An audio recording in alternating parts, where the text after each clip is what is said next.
Okay बच्चों,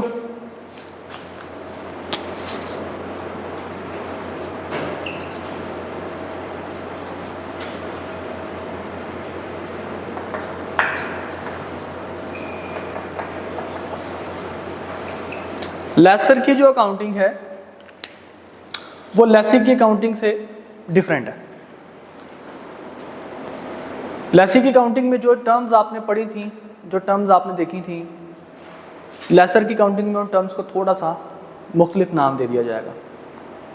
ठीक है, लेसी की अकाउंटिंग में हमने पढ़ा था कि हम किसी किस्म की क्लासिफिकेशन नहीं करते, हम ये नहीं देखते कि क्या है क्या नहीं है, जस्ट हमने सिंपली उसको अकाउंट फॉर करना होता है। ठीक है, जबकि लेसर की अकाउंटिंग के लिए हम दो क्लासिफिकेशंस करेंगे, दो चीज़ों में इसको कैटेगराइज हम लोग करेंगे कि लेसर की जो अकाउंटिंग है, जो लीज है, लेसर की जो लीज है, लेसर्स अकाउंटिंग, लीज की मैं बात करता हूँ, लीज या फाइनेंस लीज है या फिर ऑपरेटिंग लीज है।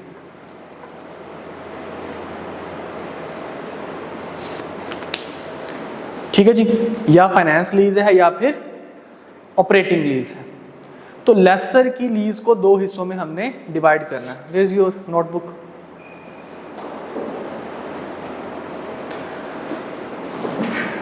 अच्छा जी, अब जरा पहले डिस्कस कर लेते हैं कि ये फाइनेंस लीज है या ऑपरेटिंग लीज है, इसका हमें कैसे पता चलेगा, और उसके बाद फिर इंशाल्लाह हम इनके टर्म्स की तरफ जाएंगे और उसके बाद फिर हम इसको देखेंगे कि हमने रिकग्निशन इसकी किस तरीके से करनी है।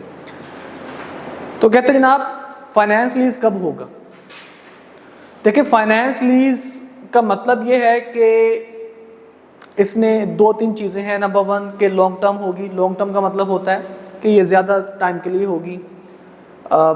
एसेट की जितनी लाइफ है तकरीबन उतनी ही लाइफ जो है वो जनाब ये लीज में चली जाएगी, या फिर एट द एंड लेसी को मिल जाएगा, रिस्क एंड रिवॉर्ड सारे के सारे लेसी की तरफ क्या हो जाएंगे, ट्रांसफर हो जाएंगे। तो स्टैंडर्ड ने हमें कुछ सिचुएशंस बताई। उन्होंने कहा कि जनाब फाइनेंस लीज के लिए ये सिचुएशंस अगर आप देखें तो समझ जाइएगा कि ये फाइनेंस लीज है, बट ये कंक्लूसिव नहीं है, ये परसुएसिव है। ऑडिट में एक टर्म आप पढ़ा करते हैं, कंक्लूसिव एविडेंस और परसुएसिव एविडेंस। ठीक है, कि जिसके ऊपर आप डिसीजन ले लें, जिसको इसी को सारा कुछ मान लें, वो कंक्लूसिव होता है। परसुएसिव क्या है जनाब, कि जो हमें अर्ज करे कि जनाब ये इसको माने। तो स्टैंडर्ड हमें कहता है जनाब जो मैं सिचुएशन बताने जा रहा हूँ ये कंक्लूसिव नहीं है। कौन कौन सी सिचुएशन जनाब? नंबर वन कहता है जी तमाम जो रिस्क एंड रिवॉर्ड्स हैं वो लेसी को ट्रांसफर हो जाते हैं। एसेट के ऊपर जितने भी रिस्क एंड रिवॉर्ड्स हैं ट्रांसफर टू लेसी जनाब। ठीक है, मतलब उसको सेल परचेज करना, ये ज्यादा ना उसको टेक इट इजी, उसको सेल परचेज करना या उसको उसके ऊपर प्रॉफिट एंड लॉस आ जाना, वो सारा कुछ किसका सरदर्द होगा? लेसी का सरदर्द होगा। अच्छा जनाब, सेकंड नंबर पे कहता है कि जी अगर ये सिचुएशन नहीं है, ये सारा कुछ आ जाए या इनमें से कोई एक भी आ जाए, अगर ये सिचुएशन नहीं है तो सिचुएशन ये हो सकती है कि लेसी के पास परचेज ऑप्शन है। Lessee has purchase option and certain to exercise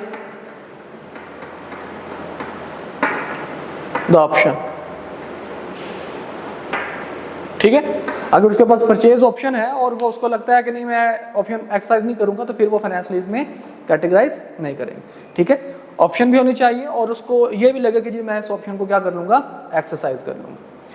अच्छा जी, इसके बाद जनाब हमारे पास आता है कि जो एसेट की जो सब्सटेंशियल इकोनॉमिक लाइफ है, सब्सटेंशियल मतलब होता है ज्यादातर, लाइन शेयर जिसको हम लोग कहते हैं। ये नॉर्मली हम लोग स्टैंडर्ड ने तो नहीं बताया, लेकिन हम जब इसको इम्प्लीमेंट करते हैं प्रैक्टिकल लाइफ में तो हम लाइफ को 75% को कहते हैं, मोर देन 75% को सब्सटेंशियल हम लोग कह देते होते हैं। तो कहते हैं जनाब इकोनॉमिक लाइफ, स्टैंडर्ड ने इकोनॉमिक का वर्ड यूज किया हुआ है, यूजफुल या इकोनॉमिक दोनों ये आपके पास गिवन हो सकती हैं, लेकिन यहाँ पे जनाब स्टैंडर्ड ने कहा कि lessee enjoys substantial economic life.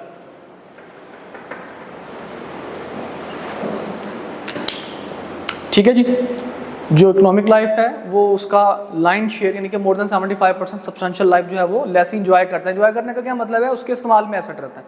मिसाल के तौर पर एसेट की यूजफुल लाइफ थी या इकोनॉमिक लाइफ थी तकरीबन कोई 10 साल, ठीक है, और लीज उन्होंने जनाब एग्रीमेंट कर लिया 8 साल का,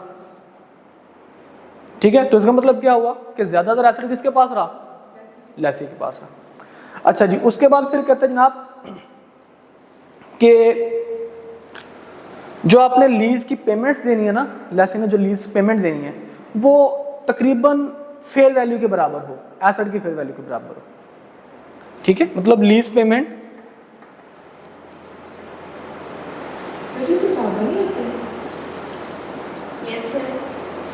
substantially equal to lease payments substantially equal to fair value of asset.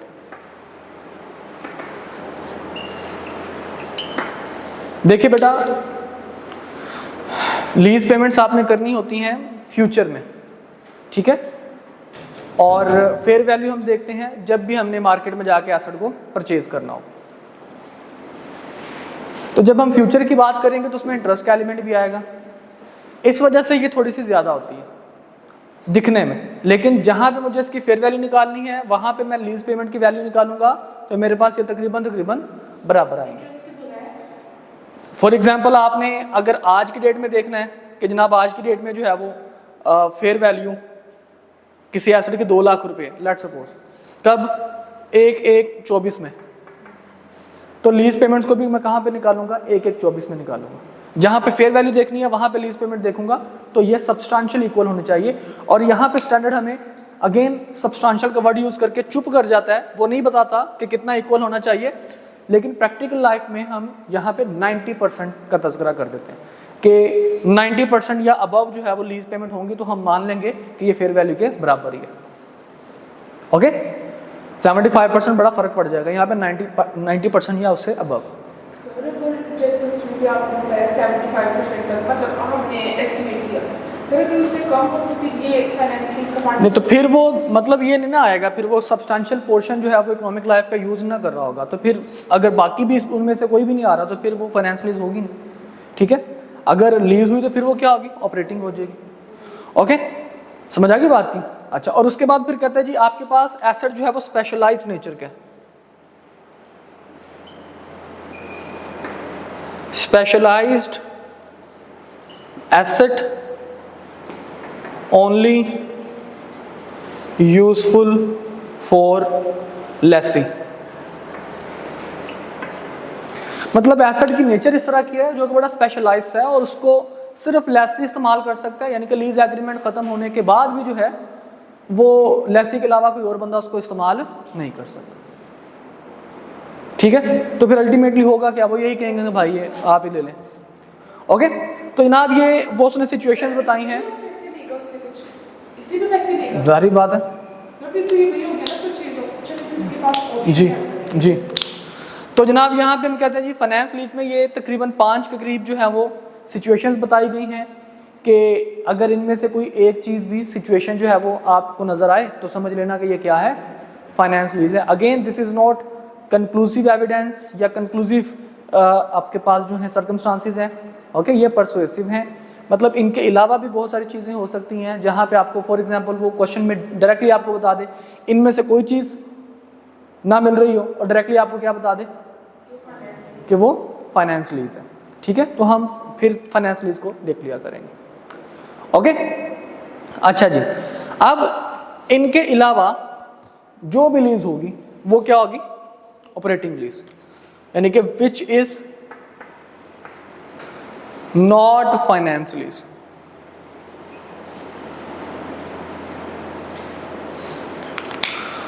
Okay, अच्छा, अब यहां पे हमें स्टैंडर्ड कहता है कि जी मैंने आपको सिचुएशन तो बता दी है, अच्छा कुछ इंडिकेटर्स भी होते हैं जो आपको इंडिकेट कर रहे होते हैं कि जनाब ये फाइनेंस लीज बनने जा रही है। वो इंडिकेटर्स कौन से जनाब, सबसे पहला इंडिकेटर मैंने कहा कि रिस्क एंड रिवॉर्ड किसके पास है, लेसी के पास। सबसे पहला इंडिकेटर मैं इसी को यहाँ पे लिख रहा हूँ।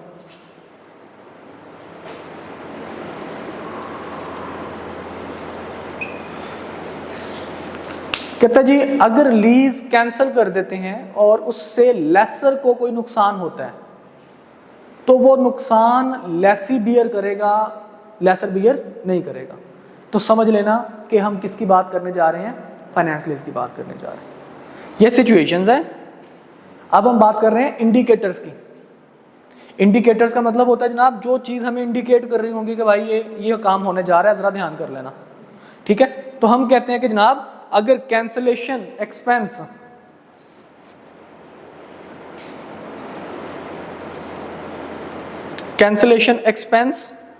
Born by lessee, cancellation expense borne by lessee, तो समझ लेना कि हम किसकी बात करने जा रहे हैं आगे, फाइनेंस लीज की बात करने जा रहे हैं। क्लियर? अच्छा, सेकंड नंबर पे फिर कहता है जनाब कि अगर कोई गेन या लॉस आ जाए प्राइस फ्लक्चुएशन की वजह से, आज प्राइस कुछ और थी, कल प्राइस एकदम से गिर जाए, हो सकता है एकदम से बढ़ जाए। जैसे कि गाड़ियों की प्राइस, किया स्टॉनिक ने क्या किया जी, 15 लाख रुपए, 60 लाख वाली गाड़ी जिस बेचारे बंदे ने 60 लाख की लीज पे ली होगी, अब कितने की होगी, 15 पे, 45 पे। अब तो बड़ा खुश है वो, लेकिन जिस बेचारे ने कैश पे ली होगी 60 पे, अब वो कितने की बिक रही है मार्केट में, 45 की। वो अलग बात है कि मिल नहीं रही, ठीक है, वो जनाब शॉर्ट हो गया मार्केट से। वो जाएं तो वो एक एक साल का टाइम देते हैं आपको, साल बाद आइएगा। ओवर बुक हो गए बिल्कुल। तो मैं तो इतना हैरान, मैंने कहा यार ये तो फिर क्या फ़ायदा है इनको प्राइसेस कम करने का, वो आने वाले दिनों में फिर प्राइसेस बढ़ा देंगे डिमांड बढ़ने की वजह से। जब डिमांड पूरी नहीं होगी तो प्राइसेस को बढ़ा देंगे। तो एनीवेज, तो हम कहते हैं ना प्राइस फ्लक्चुएशन, एसेट की प्राइस फ्लक्चुएशन की वजह से अगर जो भी गेन या लॉस आएगा तो वो किसके पास जाएगा, वो लेसी को के पास ही जाएगा। गेन और loss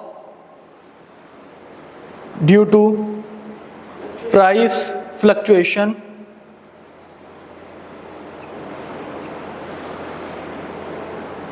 will be borne by lessee। अच्छा जी, इसके बाद फिर कहता है कि लेसी के पास एबिलिटी है कि वो लीज को कंटिन्यू कर ले और लीज रेंटल जो है वो बिल्कुल थोड़े से दे दें। मिसाल के तौर पर, अब एक बंदे ने गाड़ी ली लीज पे, ठीक है, गाड़ी की यूजफुल लाइफ थी तकरीबन यही कोई 10 साल, और उसने लीज जनाब करवा ली तकरीबन कोई 6 साल के लिए, ठीक है। अब जो लेसर है वो लेसी को कह रहा है कि भाई यार ये मैं मतलब तुम क्या करूँगा मैं इसका, चलो तुम मुझे इसका लीज रेंटल जो है वो लेट सपोज एनुअल तुम मुझे लाख रुपए दिया करते थे, अब तुम मुझे जो है वो तकरीबन कोई 30,000 रुपये दे दिया करना, और इसको मजीद 3 साल के लिए लीज को हम क्या करते हैं, एक्सटेंड करते हैं। तो यहाँ भी हमें क्या लग रहा होगा कि लेसर जो है वो इस लेसी को ही गाड़ी देना चाहता है, ठीक है। मतलब lessee has ability to extend the lease agreement with minimal या मिनिमम तो खैर नहीं कहेंगे, मिनिमल लीज रेंटल, ठीक है। तो कि थोड़े से लीज रेंटल पे वो क्या कर सकता है, इसको एक्सटेंड कर सकता है। तो यहाँ भी अल्टीमेटली हमें सिचुएशन कौन सी मिल रही है कि जिसमें हम कह सकते हैं कि जनाब लेसर लेसी को ही एसेट देना चाहता है, ठीक है। तो इस वजह से ये क्या होगी, फाइनेंस लीज होगी। Lessee has ability to extend lease term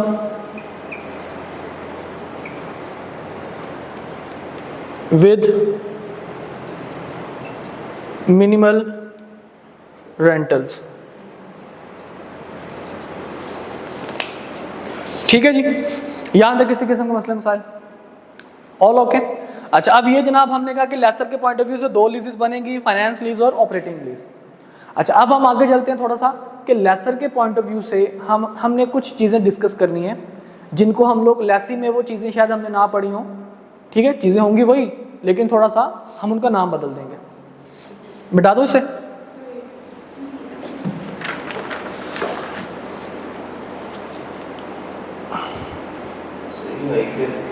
study text में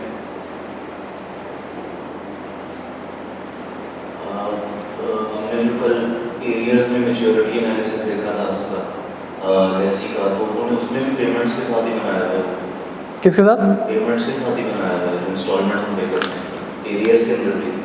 नहीं, एरियर्स के अंदर आईकैप के सेटएक्स में अगर आप थोड़ा सा गौर करें, वो मैच्योरिटी एनालिसिस उसका पेमेंट्स के साथ नहीं है, उसका वो लीज के जो है ना लोन की अमाउंट। वो कौन से क्वेश्चन की बात करें? मेरे पास बुक ओपन है। 277 में एग्जांपल है।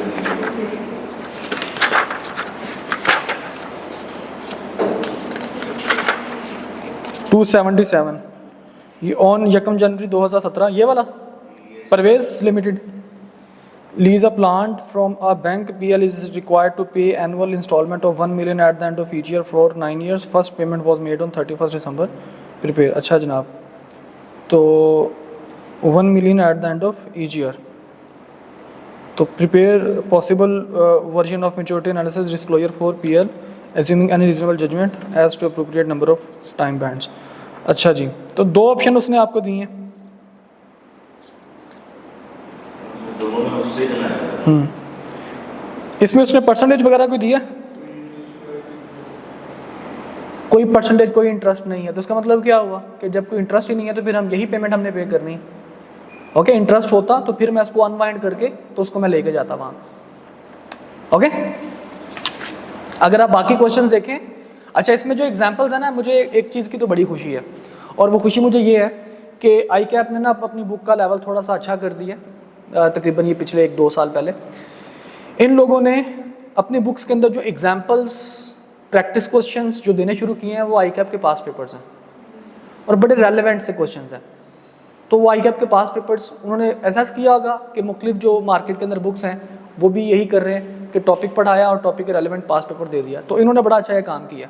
टॉपिक के हर टॉपिक के आगे जो एग्जाम्पल्स हैं आपके पास, even examples not comprehensive examples जो हैं वो भी आपके पास पास पेपर के क्वेश्चन हैं।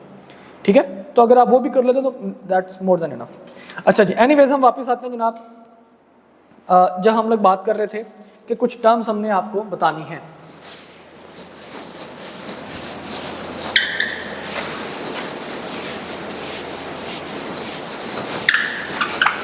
यार ये मार्केट तो अच्छा नहीं है, इसको चेंज करें। बैठ जाओ अभी बैठ जाओ, कल से चेंज करवा दीजिएगा। ब्लू मार्कर जो है,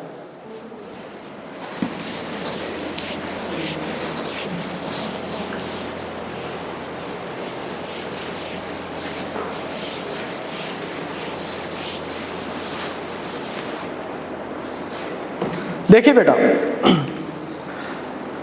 आप लोगों ने टोटल लीज पेमेंट का तस्करा तो सुना होगा। मैच्योरिटी एनालिसिस के बाद आपको पता है कि लास्ट में हम कहते हैं कि जितनी हमारी लीज लायबिलिटी थी सारी की सारी, कि जनाब इतनी हमने पेमेंट करनी है। ठीक है, लेसर उस चीज को एक वो कहता है जनाब जितनी आपकी लीज लायबिलिटी थी ना टोटल, कि जनाब आपने इतनी पेमेंट करनी है, लेसर उस चीज को मान लेता है कि जनाब ये मेरे लिए क्या है, ये मेरे लिए इन्वेस्टमेंट है। मेरे लिए क्या है? इन्वेस्टमेंट है। अब वो इन्वेस्टमेंट को दो हिस्सों में कैटेगराइज या दो हिस्सों में वो बांट देता है। कहते हैं जनाब एक मेरे पास है ग्रॉस इन्वेस्टमेंट जिसमें इंटरेस्ट शामिल है, और एक है मेरे पास नेट इन्वेस्टमेंट जिसमें इंटरेस्ट शामिल नहीं है। ठीक है, तो हमने कहा जी सबसे पहले जरा ग्रॉस इन्वेस्टमेंट का तस्करा करते हैं। ग्रॉस इन्वेस्टमेंट क्या चीज है?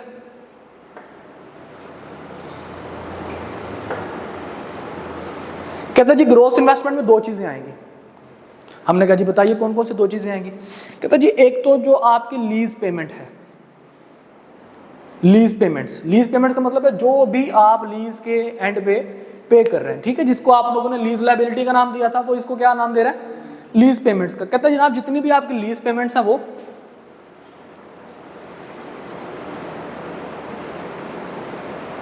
जो भी आपने पे करना है, ठीक है, लैसी की तरफ से जो भी आपको मिलेगा लीज पेमेंट्स, प्लस आपने एक टर्म पढ़ी थी आपने टर्म के residual value guaranteed by Lesi.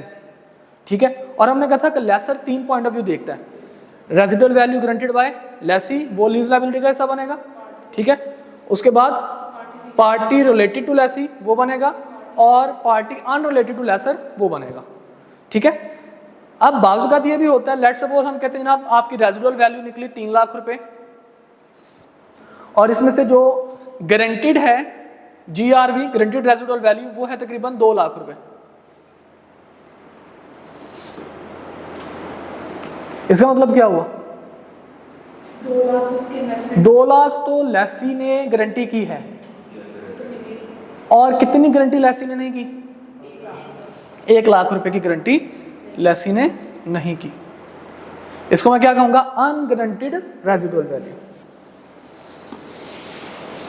कहते हैं जनाब लीज पेमेंट के साथ साथ अगर आपके पास कोई अनगारंटीड रेजिडुअल वैल्यू है, UGRV, ठीक है, अनगारंटीड रेजिडुअल वैल्यू, यानी कि गारंटीड रेजिडुअल वैल्यू और रेजिडुअल वैल्यू का जो डिफरेंस है, okay, unguaranteed residual value plus lease payments, ये दोनों की दोनों क्या बनेंगे मिलके? ग्रॉस इन्वेस्टमेंट बनेगी। मतलब ये वो अमाउंट होगी टोटल जो लेसर को at the end of lease agreement मिलनी है, इतने पैसे उसको टोटल में मिल चुके होंगे।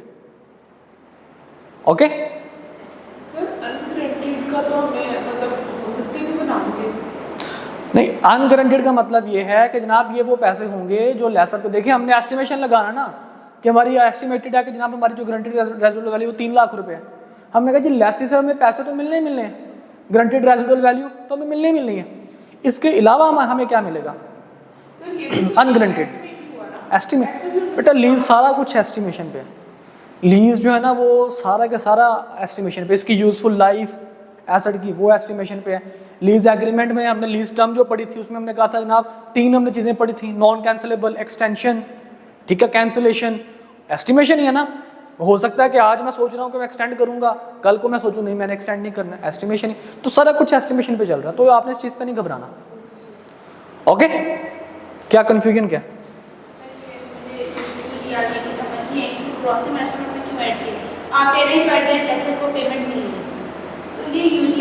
लेसर को तो लीज पेमेंट कौन सी मिलेंगी? लीज पेमेंट वो तमाम चीजें जो कि लेसी को एट द एंड लेसी ने पे करनी है, ठीक है, पूरे साल में, नॉट एट द एंड, मतलब एट द एंड इसको टोटल लीज एग्रीमेंट के दौरान इतने पैसे उसको मिल जाने, ठीक है। इसके अलावा उसको क्या मिलेगा लेसर को? हमने कहा जनाब उसके अलावा इसको बेनिफिट मिलेगा।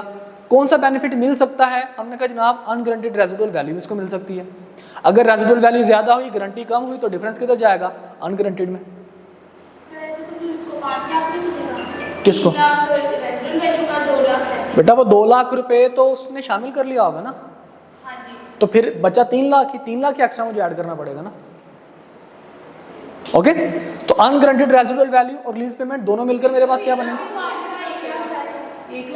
1 लाख ही। वो हमारी एग्जांपल में 3 लाख था ना, आप 5 लाख ले रही थी। नहीं बेटा टोटल 5 लाख नहीं होगा, रेजिडुअल वैल्यू कितनी है? 3 लाख, मतलब एसेट एट द एंड कितने का बिकेगा? 3 लाख रुपए। उसमें से गारंटी कितनी की थी? उसने ये थोड़ी कहा था कि 3 लाख जमा 2 लाख 5 लाख का तुम्हारा एसेट निकलेगा। उसने क्या कहा था? तुम्हारा एसेट लेसी कहता तुम्हारा एसेट निकलेगा 2 लाख रुपए का, लेकिन खुदा की करनी ऐसी हुई, एसेट कितने का निकला? 3 लाख का, तो उसको लाख रुपए का बेनिफिट तो मिला ना, तो वो लाख रुपए का बेनिफिट किधर जाएगा? अनगारंटीड रेजिडुअल वैल्यू में जाएगा।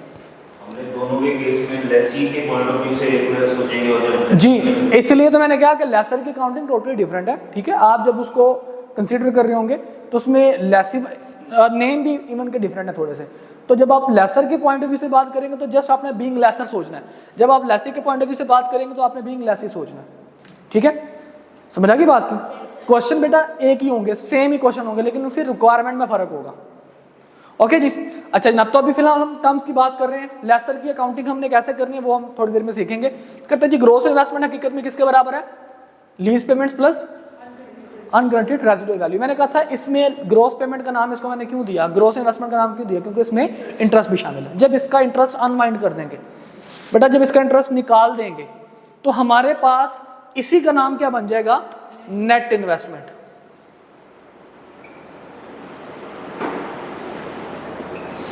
इंटरेस्ट कैसे निकालेंगे? प्रेजेंट वैल्यू निकालेंगे। किसकी present value? Present value of lease payments plus present value of unguaranteed residual value. जी जी सर देखिए, ये जो इंटरेस्ट है एक हिसाब से इन्फ्लेशन का ही है ना, इन्फ्लेशन का इफेक्ट हुआ ना। Who said that? सर देखिए ये तो रेट ऑफ रिटर्न होता है। क्यूएम में आईआरआर पढ़ा था, इंटरनल रेट ऑफ रिटर्न।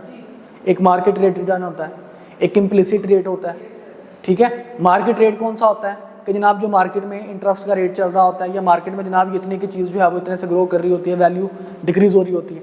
एक होता है इम्प्लिसिट रेट कि लेसर जो है वो लेसी को कहता है कि भाई मेरा रेट ऑफ रिटर्न, मेरा प्रॉफिट रेट जो है वो इतना होना चाहिए। सर वो एमएफए में पढ़ा है ना कि अब तो एमएफए में छाड़ दे, रिपोर्टिंग 2 पढ़ने पे। हाँ, एमएफए में क्या पढ़ा बताओ? सर वो यही पढ़ा था कि ये जो मतलब की कॉस्ट ऑफ कैपिटल होती है ना, अगर आपने वैक की बात कर रहे हो? वैक पढ़ लिया? हाँ, मतलब weighted average cost of capital, ये पढ़ लिया? मैंने पढ़ लिया ना, ये वो है अप्रेजल एंड प्रोजेक्ट। ये पढ़ लिया? नहीं पढ़ा? हाँ, इसको जब पढ़ोगे ना फिर मेरे साथ ये बात करना, एक दफ़ा पढ़ लो इसको, फिर आपको आइडिया हो जाएगा। बेटा एक होता है मार्केट रेट, ठीक है? मार्केट रेट का मतलब होता है उस चीज़ का जो आपका मार्केट के अंदर जो रेट ऑफ रिटर्न आ रहा है वो कितना है, ठीक है? मार्केट के अंदर रेट ऑफ रिटर्न कितना आ रहा है। और दूसरा जो इसमें जो चीज़, एक होता है आपके पास इम्प्लिसिट रेट। इम्प्लिसिट रेट होता है लेसर की तरफ से बताया हुआ, यस कि वो कहता है जनाब मेरा जो प्रॉफिट रेट है मेरा इतना होना चाहिए, ठीक है? इन दोनों में ज़मीन आसमान का फ़र्क है। इसको मार्केट रेट को वो कहता है जनाब इंक्रीमेंटल बोरिंग कॉस्ट।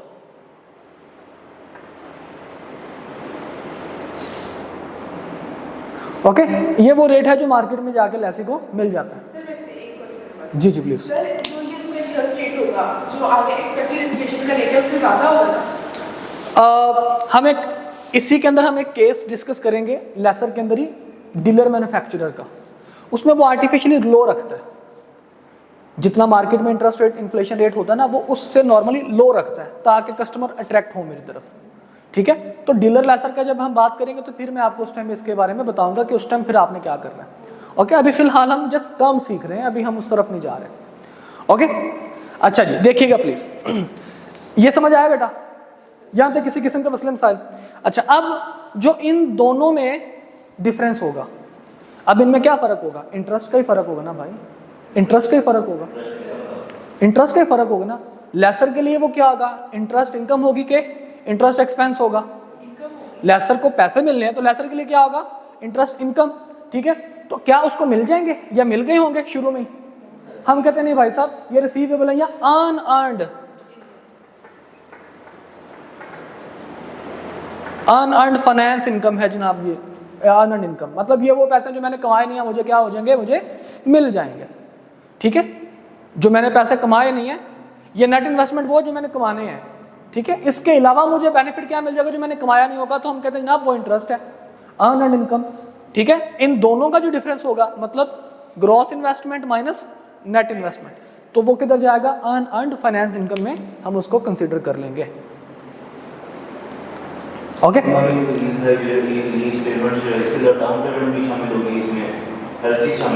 देखिए लीज पेमेंट की अगर मैं बात करूंगा तो लीज पेमेंट में क्या लीज लायबिलिटी में डाउन पेमेंट शामिल होती है? तो व्हाट डू यू कैसे आ गई? ये तो वो तो लेसी पे कर रहा था ना, तो इसमें ऐड की थी, तो यहाँ पे डाउन पेमेंट कौन सी? अच्छा, आपने एक एसेट, आप लेट सपोज आपके पास एक कार है, ठीक है?